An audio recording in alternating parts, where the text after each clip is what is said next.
Welcome to 10 minutes of international current events. From the CNN Center in Atlanta, Georgia, I'm Carl Azus. We're starting in the Caribbean nation of Cuba. Yesterday was the third time that Cuban President Raul Castro and U.S. President Barack Obama met face-to-face since the two sides agreed to normalize relations. It was the first time that a U.S. president visited the island since Calvin Coolidge went there in 1928. President Obama is hoping to influence the Cuban leader to make significant reforms, especially when it comes to issues like human rights and the communist government's control over Cuban businesses. Cuba hasn't moved as quickly to address these issues as the Obama administration had hoped, and President Castro says there are profound differences that would always remain between Cuba and the U.S. But President Obama says the intention is to get the ball rolling, knowing that change wasn't going to happen overnight. It's a communist-run island just 90 miles off the United States, and for more than 50 years, relations between Cuba and the United States have been chilly at best, until now. Beginning with the rise to power of Fidel Castro in Cuba. Castro and his bearded troops were joyously acclaimed following his incredible victory over Batista.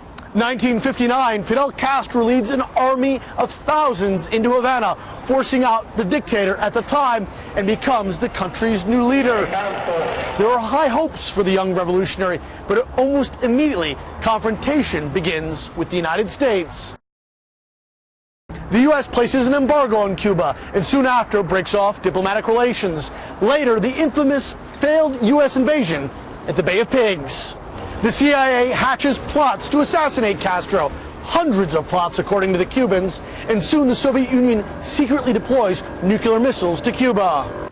To regard any nuclear missile launched from Cuba against any nation in the Western Hemisphere as an attack by the Soviet Union on the United States. The Cuban Missile Crisis lasts just 2 weeks, but Cuba and the United States remained locked in Cold War tensions for decades. In 1980, an exodus as more than 100,000 Cubans come to the United States after Castro loosens restrictions. 2 decades later, another Cuban leaving by boat, 6-year-old Eli Gonzalez. His arrival in the United States sparks custody battles, which Fidel Castro transforms into a propaganda victory.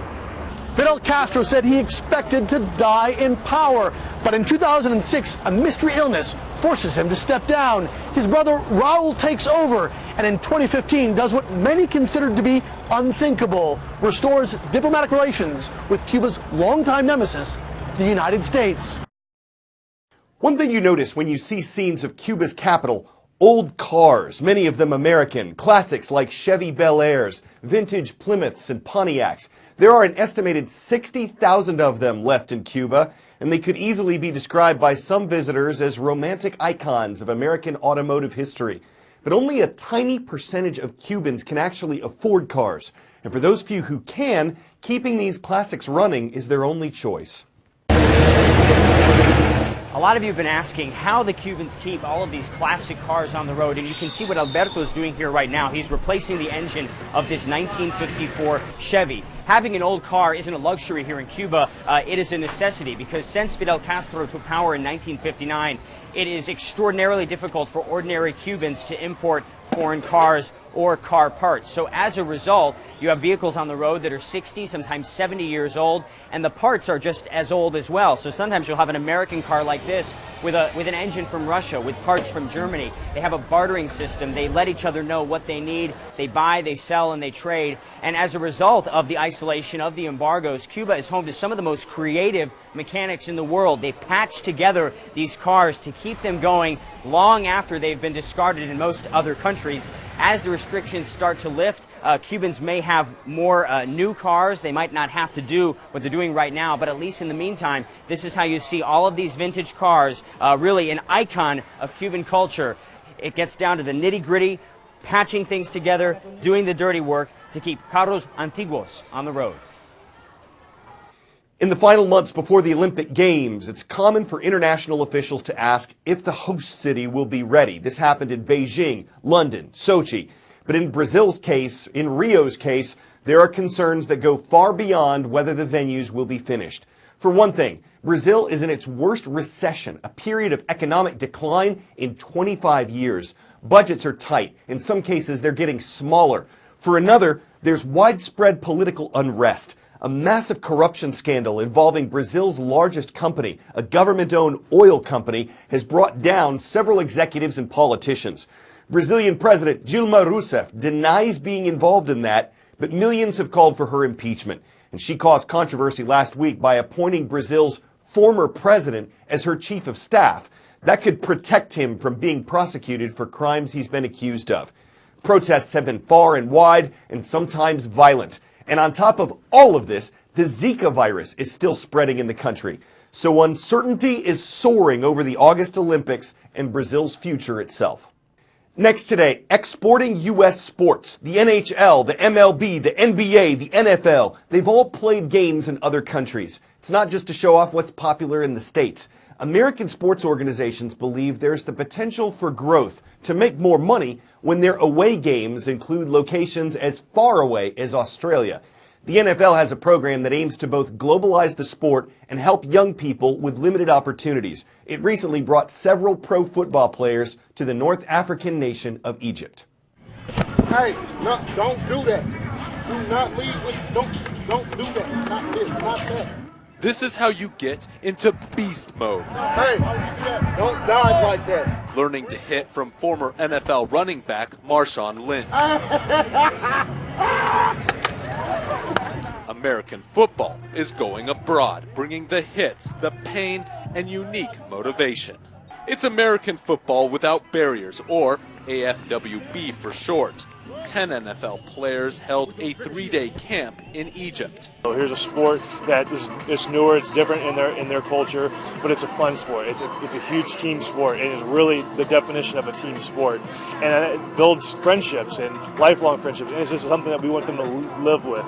Football isn't completely unknown in the land of pharaohs. Egypt already has 2 leagues and a dozen teams. Actually, I prefer for lineman defense because I love hits. I love being aggressive and something like that. Get out of here! Get out of here! Let's go! Let's go! Let's go!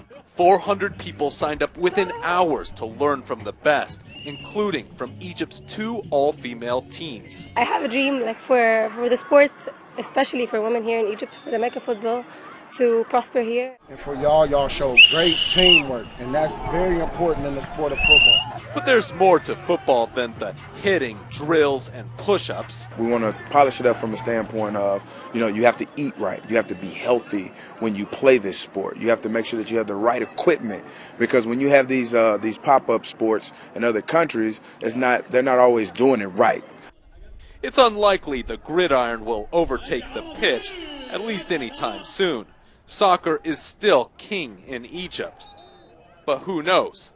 Football could make an interception and lead to a touchdown here.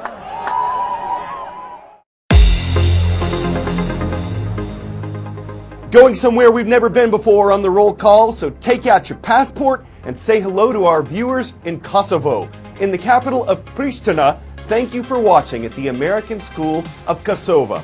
We're making a stop in the U.S. state of New Hampshire next. Dover Middle School is in the city of Dover, and it's where you'll find the Green Wave. Finally, to northwest Idaho, we land in the city of Post Falls, where the Jaguars are watching at Genesis Prep Christian Academy. It's the biggest and most advanced British research ship ever built. It's a 423-foot icebreaker. Britain's Natural Environment Research Council asked the public to name it, suggesting something inspirational, like a historic figure or a landmark.